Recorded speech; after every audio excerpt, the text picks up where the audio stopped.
बोलो जयकारा बोल मेरे श्री गुरु महाराज की जय। सभी गुरुमुख प्रेमियों से सप्रेम जय सच्चिदानंद। अक्सर दर्शन की बात हम करते हैं, सेवा का भी जिक्र करते हैं, सत्संग का भी जिक्र करते हैं। एक विचार हम अपने अंदर पैदा करें, एक सोच को पुख्ता करें, कुछ कशमकश अपने अंदर चलाएं। भाव कहने का ये है कि हम अक्सर दर्शन करने के लिए जाते हैं।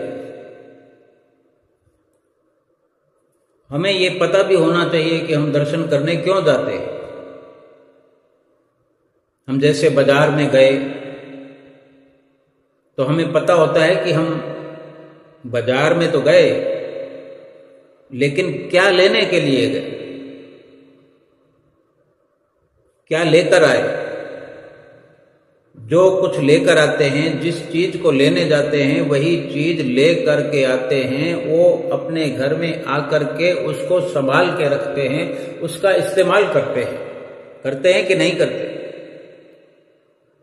इसी प्रकार से एक विचार हम अपने अंदर अपने आप से साझा करें कि हम जैसे कहते हैं कि दर्शनों को गए, दर्शनों पर जा रहे हैं, तो अपने आप से कभी ये विचार करें कि हम दर्शन करने जाते क्यों हैं। अगर इसका भेद समझ में आ जाए तो हमें पूरा लाभ भी मिल सकता है दर्शनों का। हमें सत्संग में रहते हुए, सत्संग सुनते हुए, सत्य का संग करते हुए साथ साथ अपने मन की अवस्था को भी देखते रहना चाहिए। हम देखते रहें कि क्या मन की चाल गुरु के वचनों से मिलने लगी है, मेल खाने लगी है। अनेक बार हमने दर्शन किए, अनेक बार दर्शन करने गए, सत्संग भी सुनते रहे, सालों के साल हो गए, गुजर गए सत्संग सुनते हुए, सत्संग करते हुए। अपने मन की अवस्था को जांचने का प्रयास करें कि क्या अब मन सतगुरु के वचनों से मेल खाने लगा है या नहीं। अगर सतगुरु के वचनों से, उनके रहन सहन से, उनकी मौज से, उनकी आज्ञा से ये मन मेल खाने लगा है, फिर तो ठीक है। लेकिन अगर कुछ कमी बेसी है तो उसको भी ठीक कर लेना चाहिए। कमी बेसी को पूरा करने की जरूरत होती है कि अगर हम सामान लेने के लिए जाते हैं, कोई सामान भूल जाता है तो उसको लाना पड़ता है कि नहीं। क्योंकि सामान की जो पूरी जरूरत है वो तभी पूरी होगी जब पूरा सामान आएगा। खाना बनाने के लिए केवल आटा ही नहीं चाहिए होता, रोटी बनाने के लिए भी केवल आटे से ही काम नहीं चलता। आटे के साथ साथ और भी बहुत सी चीज़ों की ज़रूरत होती है। गैस सिलेंडर की ज़रूरत होती है, गैस चूल्हे की ज़रूरत होती है, तवे की ज़रूरत होती है, चकला बेलन की ज़रूरत होती है, घी की ज़रूरत होती है, और भी कुछ ज़रूरत तो होता ही होगा। यानी इतने साधन करने से एक रोटी बनती है। कोई कह सकता है कि घी ना हो तो क्या रोटी नहीं बनती? बन जाएगी, बिना घी के खा लेंगे। लेकिन बिना गैस चूल्हे के और चकला बेलन के, बिना चकला बेलन के भी हो सकता है, लेकिन चूल्हा तो चाहिए, चूल्हा तो जलाना पड़ेगा ना। तो ऐसे ही सब्जी बनाने के लिए कितने सारे सामानों की, मसालों की, कितने आइटमों की जरूरत तो पड़ती है, तब जाकर के एक मुकम्मल सब्जी तैयार होती है। भाव कहने का इतना ही है, हमने समझना है कि कुछ भी कमी पेशी रहने पर वो काम अधूरा हो जाता है। बेशक वो शरीर की जरूरतें हैं, अगर कोई अधूरापन रह जाएगा तो भी कोई आफत नहीं आने वाली है। बहुत से लोग इस दुनिया में पूरी जरूरतों, जो निजी जरूरतें हैं शरीर को जिंदा रखने के लिए, वो भी ठीक प्रकार से व्यवस्था न होने पर भी वो जिंदा रहते हैं। तो हमारे पास अगर किसी एक 10 मसालों में एक कम हो गया तो कोई फर्क नहीं, फर्क चल जाएगा। आटा भी अगर हमने केवल रोटी बना के बस बिना घी के अगर पका लिया तो शरीर स्वस्थ होने में कहीं कोई कमी दिक्कत नहीं आएगी।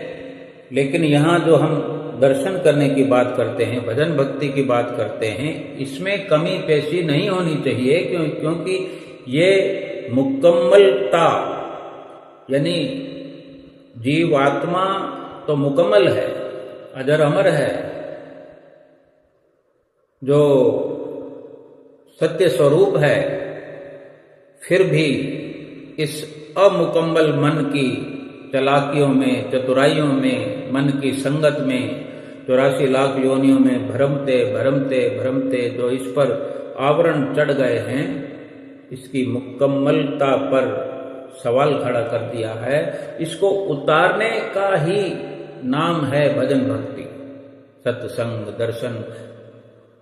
कई बार इन शब्दों का हम जिक्र सुनते हैं कि दर्शन करने से मन की मैल उतर जाती है, सत्संग करने से मन की मैल उतर जाती है, सत्संग सुनने से मन की मैल उतर जाती है, मन साफ हो जाता है। साफ मन में ही सतगुरु का दीदार होता है, आत्मा का साक्षात्कार होता है। तो वो मुकम्मलता जरूरी है।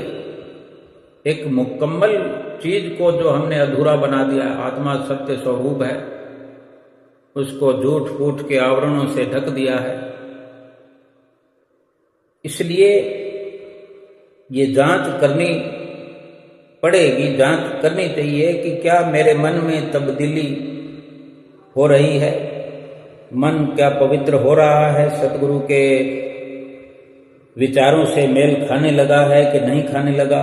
अगर कुछ लगता है कि अभी कुछ कसर है, किसी को साबित करके नहीं दिखाना, किसी के आगे सफाई नहीं करनी है, सफाई नहीं देनी है किसी को। अपने आप से जानना, अपने आप से पूछना है कि पहले क्या हालत थी, किस प्रकार मन ये चालने चलने वाला है, कपट करने वाला है। और सतगुरु की इतने सालों की संगत से, भक्ति से, दर्शनों से कितना फर्क पड़ गया है।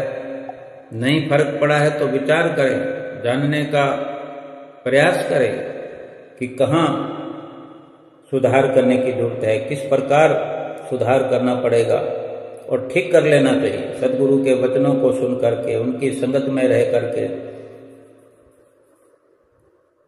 गुरुमुख प्रेमियों, जिस प्रकार शरीर तथा कपड़ों को धोने के लिए पानी तथा साबुन की जरूरत होती है, ठीक इसी प्रकार जन्म जन्मांतरों से ये मलिन मन को पवित्र बनाने के लिए सतगुरु के दर्शन और उनके वचनों पर अमल करने की जरूरत होती है।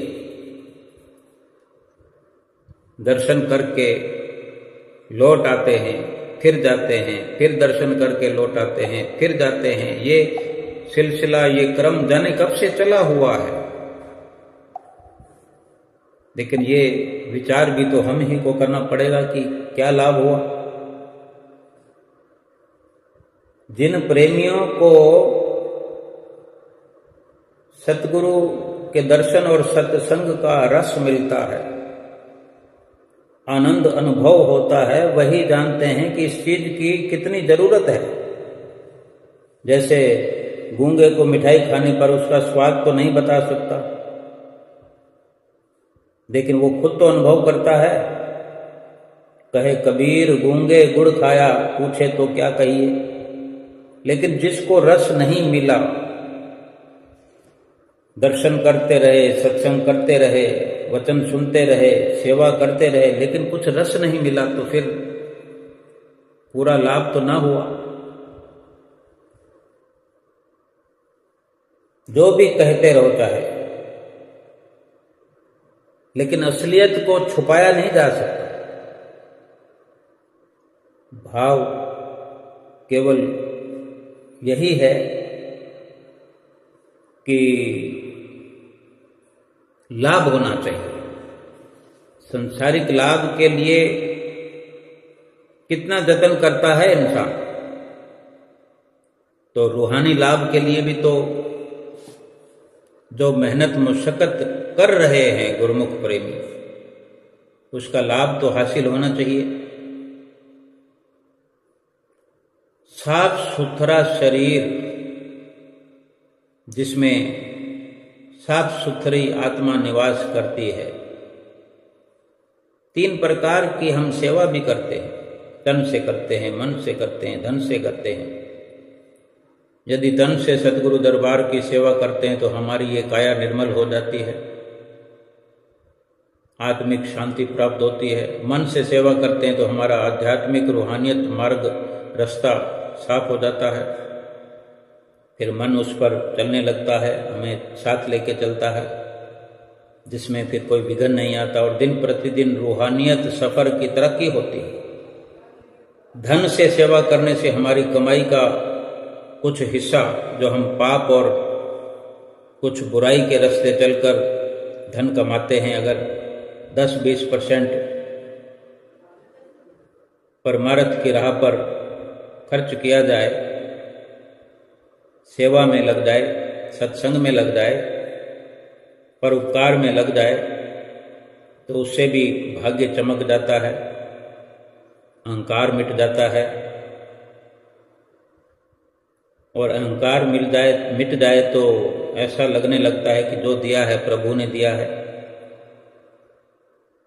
और मैंने जो दिया है वो भी प्रभु ने दिया है। मेरा मुझ में कुछ नहीं, जो कुछ है सो तेरा, तेरा तुझको सौंप दे तो क्या लागे मेरा। ऐसे भाव उमड़ने लगते हैं, ऐसा भाव होने लगता है कि जो कुछ है प्रभु आपका है। ये संसार एक मान सरोवर है, इस मान सरोवर में 2 तरह के जीव रहते हैं, एक बगुला और एक हंस। जैसे कि सभी गुरुमुख प्रेमी पवित्र आत्माएं, ऐसे ही हंस होता है, और बगुला जो कि मनमुख, जो मांस मछली ढूंढता है उसी सरोवर में। ये संसार भी सरोवर, इसमें मनमुख जो है विषय, विकार, बुराई, पाप, जुल्म, अत्याचार, ये बगुले के काम है। और हंस के काम है जो भजन भक्ति के मोती चुन चुन के ग्रहण करता है। श्री गुरु महाराज जी ने हमको बगुले से हंस बनाया है। हमारा खान पान तब से अलग हो गया है, ये विश्वास करने की बात है। हम सब जानते हैं कि हमारा जीवन पहले क्या था, और धीरे धीरे धीरे धीरे धीरे जो बदलाव आया, कितनी तसल्ली होती है, कितना आनंद मिलता है। अगर हम थोड़ा और प्रयास करें तो क्या हमारा आनंद बढ़ नहीं जाएगा? जब से सतगुरु के दर्शन करने लगे हैं, जितना अमल करते हैं उतना लाभ तो होता ही है, हो रहा है। भाव तो कहने का इतना ही है कि कुछ और लाभ हो जाए। इस समय जो संसार में व्यतीत होता है, उसी में से थोड़ा सा और समय निकाल कर भजन भक्ति में लग जाएगा। अगर भजन भक्ति रूपी हीरे मोती चुनने का अवसर अधिक मिल जाए और अधिक मिल जाए तो लाभ ही है ना, क्योंकि ये सब भजन भक्ति के हीरे मोती, नाम कमाई के हीरे मोती तो साथ लेकर के जाने, कोई और कसर क्यों रहे। सतगुरु के जो दर्शन करते हैं, अगर सतगुरु के दर्शन करने जाते हैं, दर्शनों पे गए तो दर्शन लेकर के अपने साथ में, अपने हृदय में अनमोल और कीमती समझ करके अपने मस्तक पर इन दर्शनों को बसा लेना चाहिए। संसार में आकर के संसार के दर्शन कर करके, संसार के साथ रह रह करके, उनकी संगत सोबत में रह रह करके मन जो मेला हुआ है, वो प्रभु परमात्मा रूपी जो सतगुरु हमें मिले हैं, सतगुरु का दर्शन जो कि संसार से अलिप्त है, एक सतगुरु ही है जो संसार से अलिप्त है। सतगुरु शांत स्वरूप है, माया से अलिप्त होते हैं। मन माया से लिप्त होने के कारण चंचल है। मन जो है माया में लिप्त होता है, इसी कारण से चंचल होता है। इसलिए मन की चंचलता को दूर करने के लिए, मन को शांत बनाने के लिए सतपुरुषों की संगत और उनके दर्शनों की जरूरत होती है। सतगुरु स्वयं शांत स्वरूप है, माया से अलिप्त है। किसी भी प्रकार से माया में उनका मन रमा हुआ नहीं है, क्योंकि माया तो स्वयं उनके चरणों की दासी है। तभी उन्हीं के संपर्क में आने से, उन्हीं के दर्शन करने से, उन्हीं की संगत करने से, उनकी चरण शरण ग्रहण करने से हमारा मन भी चंचलता छोड़ करके माया की लिप्तता से परे होकर के सतगुरु की शरण अख्तियार कर सके और कर लेता है।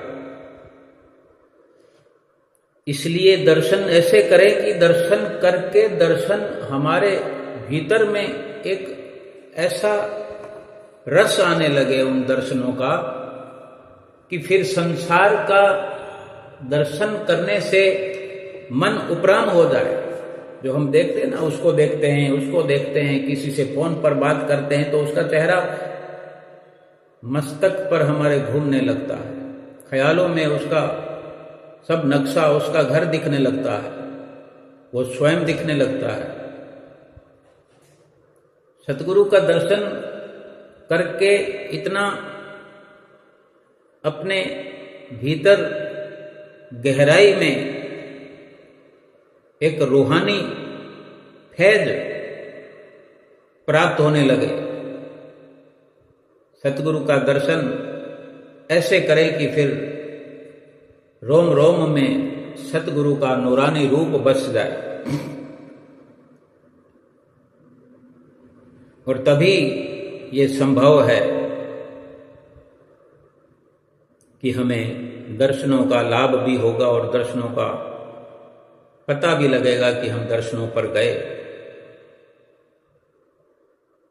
अगर हजारों की संख्या में लोगों को देखते हैं, फिर ये मन लोगों को देखने से कतराने लगे, लोगों को मिलने से कतराने लगे, दूरियां बनाने लगे, तो समझो दर्शन का लाभ हो रहा। मगर ऐसा नहीं होता तो ऐसा होने लगे। सतगुरु का दर्शन ऐसे करें, अपने भीतर बसाएं, सुमरन में अपना समय लगाएं। पूरा जो सतगुरु ने हमें वचन फरमाया, 2 घंटे भजन सुमरन जरूरी बतलाया, कम से कम वो वादा पूरा करें। ये संसार जो है अच्छा लगता है, लुभावना लगता है, लेकिन दर हकीकत बड़ी कड़वी है। संसार कड़वाहट से भरा हुआ है, और ये कड़वाहट का बीज हम ही ने स्वयं बोया है, जो आज हम काट रहे हैं। लेकिन ये फसल काट रहे हैं, इसके साथ साथ आगे के लिए अगर हम इस प्रकार की फसल बोने की कोशिश न करेंगे, बीज बोने की कोशिश न करेंगे, तो काटना भी नहीं पड़ेगा। यहीं सब कुछ फिनिश हो जाएगा। संसार में जो हम देखते हैं, बेटा बनकर, कोई बेटी बनकर, कोई दामाद बनकर, कोई बहू बनकर, कौन आ रहा है? कौन है हमारे साथ साथ, जिसका हमारे साथ कर्मों का लेना देना होता है? वही तो है हमारे साथ पिछले कर्मों का जिसका लेना देना है। अगर लेना देना नहीं होगा, अगर कुछ हमने किसी के साथ कोई घटित नहीं किया होगा, कोई संवाद नहीं किया होगा, कोई साथ में मिलकर कोई धोखा, कोई छल, कोई कपट कोई नहीं किया होगा, तो वो हमारे साथ लेन देन करने के लिए नहीं आएगा। एक फौजी था, फौज में नौकरी करता था, उसके माँ बाप नहीं थे और उसकी भी शादी नहीं हुई। माँ बाप उसके बचपन में ही चले गए और उसने शादी नहीं की तो बच्चे भी नहीं, भाई नहीं, बहन नहीं, अकेला ही कमाता था, तो खर्चा तो इतना था नहीं। जो भी तनख्वाह मिलती वो जमा करता जा रहा था। थोड़े दिनों में एक सेठ जी जो माल फौजियों को सप्लाई करते थे, उस सेठ जी से उस फौजी का परिचय हो गया और दोस्ती हो गई। देखो किस प्रकार से लेन देन हुआ करता है। दोस्त बन जाते हैं, कोई दुश्मन बन जाते हैं, कोई दोस्त बन के दुश्मन बनते हैं, कोई सीधे ही दुश्मन बन के सामने आकर खड़े हो जाते हैं और चाकू दिखा देते हैं, बंदूक दिखा देते हैं, कोई झगड़ा फसाद हो जाता है। जाने किस किस रूप में हमसे चुकत करने के लिए कुदरत व्यवस्था करती और हमारे किए हुए कर्म हम स्वयं भोगते हैं, जीवन भर भोगते हैं। अगर सतगुरु के दर्शन, सतगुरु की सेवा, सत्संग, भजन, सुमरन ये सब समझ में आ जाए तो सब पापों से छुट्टी हो जाए। तो उस फौजी की जो पहचान हो गई तो सेठ जी ने कहा, भाई तुम अकेले हो, बहुत पैसा कमाते हो और तुमने यूं ही घर में रख रखा है,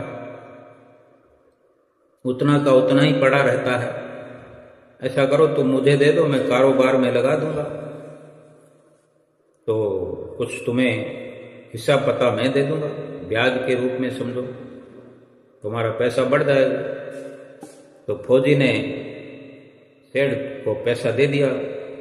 प्रेम प्यार बढ़ गया था, दोस्ती बढ़ गई थी। सेठ जी ने भी वो पैसा कारोबार में लगा दिया। कारोबार खूब चल निकला, खूब कमाई होने लगी। धंधा जो बढ़ गया तो कमाई बढ़ेगी। थोड़े दिनों में सेना में लड़ाई का, पास के राज्य में लड़ाई का आदेश हुआ। तो वो फौजी जो था, लड़ाई छिड़ी हुई थी, तो लड़ाई में फौजी घोड़े पर चढ़कर लड़ने के गया और वो घोड़ी इतनी बदतमीज थी कि जितनी जोर जोर से लगाम खींचे उतनी ही वो तेज भागे। रोकने के लिए, धीरे करने के लिए प्रयास करे और तेज भागती जाए। लगाम खींचते खींचते उसके गलफर तक कट गए, लेकिन वो दौड़कर दुश्मनों के गोल घेरे में जाकर खड़ी हो गई। दुश्मनों ने एक ही वार किया और फौजी मर गया, घोड़ी भी मर गई। अब सेठ जी को पता लगा कि फौजी मर गया, तो सेठ जी बहुत खुश हुए। देखो, जिसने पैसा दिया, जिसके पैसे से तुम्हारा व्यापार फला फूला, उसी के मर जाने पर खुशी मना रहा है सेठ। क्योंकि सेठ जानता था उसका कोई वारिस तो है नहीं, पैसा मुझे किसी को देना ही नहीं पड़ेगा। अब मेरे पास पैसा ही पैसा हो गया, कारोबार चमक गया, लेने वाला कोई रहा नहीं। सेठ जी बहुत खुश थे। तब तक कुछ ही दिनों बाद सेठ जी के घर में लड़का पैदा हो गया। सेठ जी और खुश हुए, भगवान की खूब दया हो रही है, खूब पैसा हो गया, कारोबार हो गया, लड़का भी हो गया। सेठ जी बहुत खुश तो थे ही, अब लड़का वो होशियार हो गया, पढ़ने में समझदार हो गया। सेठ जी ने उसे पढ़ाया लिखाया। जब वो पढ़ लिख कर बड़ा हो गया तो सोचा कि अब ये कारोबार संभाल लेगा, चलो अब इसकी शादी कर दे। शादी करते ही घर में बहू रानी भी आ गई और भी खुशी हो गई। अब उसने सोचा कि चलो बच्चे की शादी हो गई, अब कारोबार संभालेगा। लेकिन कुछ ही दिनों में बच्चे की तबीयत खराब हो गई, उस बेटे की, सेठ के बेटे की, जिसकी नई नई शादी हुई। अब सेठ जी डॉक्टर के पास, हकीम के पास, वैद्य के पास दौड़ रहे हैं, क्योंकि जिसके पास जाते हैं कोई फायदा नहीं होता, दूसरे के पास। अब वैद्य जी भी दवा खिला रहे हैं, वो दवा असर नहीं कर रही, बीमारी बढ़ती जा रही है, पैसा बर्बाद हो रहा है और बीमारी बढ़ती जा रही है, बढ़ती जा रही है, रोग दूर नहीं हो रहा, खूब पैसा लग गया। आखिर में डॉक्टर ने कह दिया कि मर्ज लाइलाज हो गया, यानी ये बीमारी जो है, ये जो रोग है असाध्य रोग हो गया। ये बच्चा अब 2 दिन में हो सकता है कि समाप्त हो जाएगा। डॉक्टरों के जवाब देने पर सेठ जी बड़े निराश होकर बच्चे को लेकर रोते हुए आ रहे थे। रास्ते में एक आदमी मिला, कहता है, अरे सेठ जी क्या हुआ, बहुत दुखी लग रहे हो। सेठ जी ने कहा, ये बच्चा जवान था, हमने सोचा बुढ़ापे में मदद करेगा और अब ये बीमार हो गया है। बीमार होते ही हमने इसके इलाज में खूब पैसा खर्च कर दिया, खूब खर्च कर दिया, जितना मांगा जिसने उसको उतना दे दिया। लेकिन आज तो डॉक्टरों ने जवाब दे दिया कि अब ये लड़का बचेगा नहीं, इसका रोग जो है लाइलाज है, अब ले जाओ घर में इसको, 2 दिन का समय है। आदमी ने कहा, अरे सेठ जी तुम क्यों दिल छोटा कर रहे हो, मेरे पड़ोस में एक वैद्य जी हैं जो दवा देते हैं, 2 आने की पुड़िया खाकर मुर्दा भी उठकर खड़ा हो जाता है, जल्दी से तुम वैद्य जी की दवा ले आओ। सेठ जी दौड़कर गए और 2 आने की पुड़िया ले आओ और पैसा दे दिया। दवाई की पुड़िया बच्चे को खिलाई और बच्चा पुड़िया खाते ही मर गया। अब सेठ जी रो रहे हैं, सेठानी भी रो रही है, घर में बहू रानी और पूरा गांव भी रो रहा है। गांव में शोर मच गया, हल्ला मच गया कि बहू रानी की कमर जवानी में ही टूट गई, सब लोग रो रहे हैं। तब एक महात्मा जी वहां से गुजर रहे थे, महात्मा जी आ गए। उन्होंने कहा, भाई ये रोना धोना क्यों हो रहा है? लोग बोले, इस सेठ का एक ही जवान लड़का था, वो मर गया, इसलिए सब लोग रो रहे हैं, सब दुख मना रहे हैं। संत महात्मा तो त्रिकालदर्शी होते हैं। वो महात्मा बोले, सेठ जी रोते क्यों हो? तो सेठ कहता, महाराज जिसका जवान बेटा मर जाए वो रोएगा नहीं तो क्या करेगा? महात्मा जी कहते हैं, तो आपको क्यों रोना है? सेठ कहता, मेरा बेटा मरा तो और किसको रोना है? फिर महात्मा जी कहते हैं, उस दिन तो आप बड़े खुश थे। सेठ जी कहते हैं, किस दिन? और महात्मा जी कहते हैं, फौजी ने जिस दिन पैसा दिया था।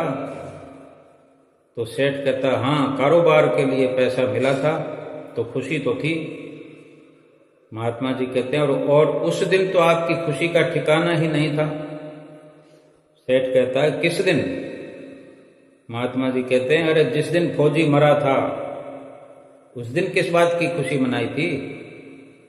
यही सोचा था ना कि अब तो पैसा किसी को देना ही नहीं पड़ेगा, सारा माल अपना हो गया, कारोबार खूब चल पड़ा है, पैसा भी बहुत है। बहुत खुश थे कि नहीं थे? सेठ कहता, हाँ महाराज खुश तो था। महात्मा जी कहते हैं, और उस दिन तो आपकी खुशी का ठिकाना और भी अधिक बढ़ गया। कितनी मिठाइयां बट गई जिस दिन आपका लड़का पैदा हुआ। हाँ महाराज, लड़का पैदा होता है तो सब खुश होते हैं, मैं भी हो गया तो क्या बात हुई? महात्मा जी कहते हैं, उस दिन तो खुशी से आपके पैर जमीन पर नहीं पड़ रहे थे कि किस दिन जब बेटा शादी करके आया। तो ये भी खुशी की बात होती है। जब इतनी बार तुम खुश हुए, महात्मा जी कह रहे हैं, इतनी बार तुमने खुशियां मना ली, इतने लाभ तुम्हें हो गए, खुशी मनाने के अवसर तुम्हें मिल गए। पैसा मिल गया तो तुम्हें खुशी हुई कि कारोबार मिलेगा, कुछ पैसा उसको ब्याज के रूप में देना पड़ेगा, लेकिन तुम्हें सुविधा तो प्राप्त हुई, लेकिन उसके मर जाने पर तुम्हारी खुशी बढ़ गई, ये 2 नंबर खुशी। फिर तुम्हें बेटा मिल गया, ये 3 नंबर खुशी। 4 नंबर खुशी कि उसकी सगाई हो गई, शादी हो गई। और अब एक खुशी वापस चली गई तो कौन सा पहाड़ टूट गया? इतनी बार खुश हुए हो तो जरा सी बात के लिए क्यों रो रहे हो? तो सेठ कहता, महाराज ये क्या जरा सी बात है? जवान बेटा मरा है, जवान, महात्मा कहते हैं, अरे सेठ जी, वही फौजी अपना पैसा लेने के लिए तुम्हारा बेटा बन करके आ गया। पढ़ने लिखने में, खाने में, पहनने में, हार श्रृंगार करने में जितना लगाना था लगाया, शादी ब्याह में लगाया, और अब बीमारी में ब्याज पर ब्याज लगाकर भी डॉक्टरों को वो पैसा तुमने दे दिया। कहां कहां से तुमने इंतजाम किया पैसों का, किया कि नहीं किया? अब 2 आने तुम्हारे पास बचे थे, वो तुम्हारा मिलने वाला उस वैद्य जी के पास तुम्हें भेज करके वो पुड़िया लेकर के, वो 2 आने भी तुम्हारे खत्म हो गए, और वो पुड़िया खा करके अब उसका हिसाब पूरा जो हो गया, कर्मों का लेन देन पूरा हो गया, ब्याज सहित चुकता हो गया, और तुम्हारा बेटा मर गया। सेठ जी ने कहा, हमारे साथ तो कर्मों का लेन देन था, चलो हमारे साथ तो जो हुआ सो हुआ, लेकिन वो जवान बहुरानी घर में रो रही है, जवानी में उसको धोखा देकर विधवा बनाकर चला गया, उसका क्या जुल्म था, उसका क्या कसूर था कि उसके साथ उसने ऐसा गुनाह किया? महात्मा बोले, ये वही घोड़ी है जिसने जवानी में उसको धोखा दिया, उस फौजी को दुश्मनों के घेरे में बीच में जाकर के खड़ा कर दिया, उसको मरवा दिया। इसने भी जवानी में धोखा दिया था, और ये भी आज जवानी में धोखा खा करके हिसाब चुकत। यही कहानी क्या हम सब की नहीं है? हम अपने इर्द गिर्द देखें, आमने सामने देखें, अगल बगल देखें, थोड़ा समझ का विस्तार करना चाहिए। महापुरुषों के वचन बिल्कुल सत्य होते हैं कि गुरुमुख प्रेमियों को समझाने के लिए ये दृष्टांत, कथा, कहानियां हुआ करती है कि बड़े इत्मीनान से अपने ज्ञान का विस्तार करें कि संत महापुरुष क्या इशारा करते हैं। हम अपने ही कर्मों का बोया हुआ काट रहे हैं, किसी को दोष देते हैं, किसी को दोषी बनाते हैं। किसी का दोष नहीं है, हमारा ही स्वयं का दोष है। हम सेवा करना चाहते हैं, सेवा करने का भी अवसर हमें नहीं मिलता, कितनी रुकावटें होती हैं। लेकिन अगर अवसर मिल जाए सेवा का तो फिर पूरा पूरा लाभ उठाना चाहिए। दर्शन करने जाना चाहते हैं, दर्शन करने में कितनी बड़ी बड़ी रुकावटें होती हैं। कोई गुरुमुख भाई दर्शन करने जाना चाहता है, लेकिन घर में चारों तरफ से घेराबंदी हो जाती है, विचारों की कोई ना कोई रुकावट हो जाती है और उसे कमजोर कर दिया जाता है। कोई गुरुमुख बहन, कोई माता दर्शनों के लिए जाना चाहती है, उसके चारों ओर रुकावट हो जाती है। ये सब संस्कारों में कमी है। भक्ति के संस्कार होने पर भी पूरा पूरा लाभ नहीं होता। इसलिए जो कमी हो, जो कसर हो, दर्शन करते हुए, सेवा करते हुए, सत्संग करते हुए, भजन अभ्यास करते हुए, आरती पूजा करते हुए, हर कमी को दूर करते जाए।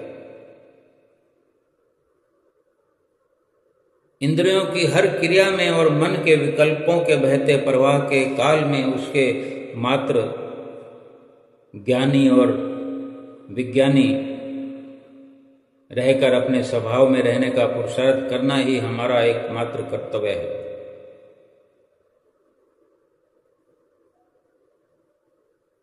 अपनी कुछ भी अकल बुद्धि न चलाएं, केवल दृष्टा बने रहें, केवल ज्ञान रखें।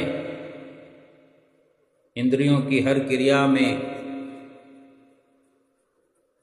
उन विकल्पों के बहते प्रवाह में केवल दृष्टा बनकर रहे और अपने स्वभाव में बने रहने का पुरुषार्थ यत्न छोड़े नहीं। यही हमारा एकमात्र कर्तव्य होना चाहिए। इस संसार में चारों ओर भटकाने वाले बहुत हैं, पथ दर्शाने वाले केवल सतगुरु हैं। संतों का, महापुरुषों का, शास्त्रों का, पुराणों का, सभी का, वेदों का, सभी का यही कहना है कि ये संसार जो है कर्मों का लेखा जोखा है। इसमें जो भी जीव अपनी चेतन सत्ता को, यानी अपने खुद के स्वरूप को, खुद के स्वभाव को, अपनी असलियत को जान लेगा, समझ लेगा, वही भवसागर से पार होगा। दुनिया को जानने समझने की हर कोई परवाह कर रहा है, पुरुषार्थ कर रहा है, ज्ञानी बन रहा है, विज्ञानी बन रहा है, लेकिन अपने आप से अनजान बना हुआ है। अपने ही आप से अनजान बन करके भला इस संसार में जी करके समय वक्त गुजार के चला गया। फरियाद करें आज भी, सतगुरु से दिल लगाएं। जो सतगुरु के दर्शन कर करके आते हैं, सतगुरु का दर्शन एक एक झलक मात्र का जो दर्शन है उसको अपने हृदय में बसाएं। चाहे फिर हजारों किलोमीटर की दूरी पर बैठे हों, सतगुरु से ये प्रार्थना हर समय करते रहे, आशीष दे दो है सतगुरु प्यारे, गुण लेके संतों से जीवन संवारे, सुमिरन का अमृत पीते रहे हम, सेवादार बन के तेरे चरणों के जीते रहे हम। भक्ति की चादर कभी ना उतारे, गुण लेके संतों से जीवन संवारे। ना जाऊं कहीं पे तेरा द्वार पाकर, तेरे नगमे गाऊं दया का तू सागर। नादान बालक तेरे द्वार पुकारे, गुण लेके संतों से जीवन संवारे। बस हर वक्त गुण जो संतों से मिलकर हमें मिलते हैं, संतों का स्वभाव, संतों का जो मुखारविंद हम जिसको हम दर्शन कहते हैं,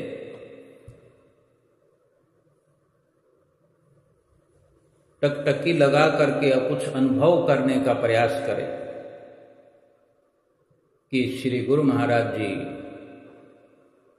कैसे मुस्कुराते हैं, किस भाव से आशीर्वाद देते हैं, किस भाव से हमें निहारते हैं। कभी विचार किया करें, जब जब उनकी नजदीकी प्राप्त हो, ऐसा अनुभव किया करें कि कितनी गहराई से हमें देखते हैं, हमारी आंखों के रास्ते हमारे जिगर में उतर जाते हैं। क्या हम ये नहीं कर सकते कि हम भी इस गहराई से दर्शन करें और सतगुरु के दिल में हम स्वयं उतर जाएं? और ऐसा बार बार हम करें। मन को जब तक प्रभु प्रेम की प्राप्ति नहीं होती, तब तक मन व्यर्थ और अशुद्ध इच्छाओं की तरफ आकर्षित होता रहता है। दिल की गहराइयों में जब सतगुरु का प्यार, सतगुरु का दर्शन, सतगुरु की सेवा, सत्संग, भजन सुमरन श्री आरती पूजा जब तक दिल की गहराइयों में नहीं उतरती, तब तक ये दिल, ये मन संसार की कामनाओं की तरफ बढ़ता रहता है, भागता रहता है।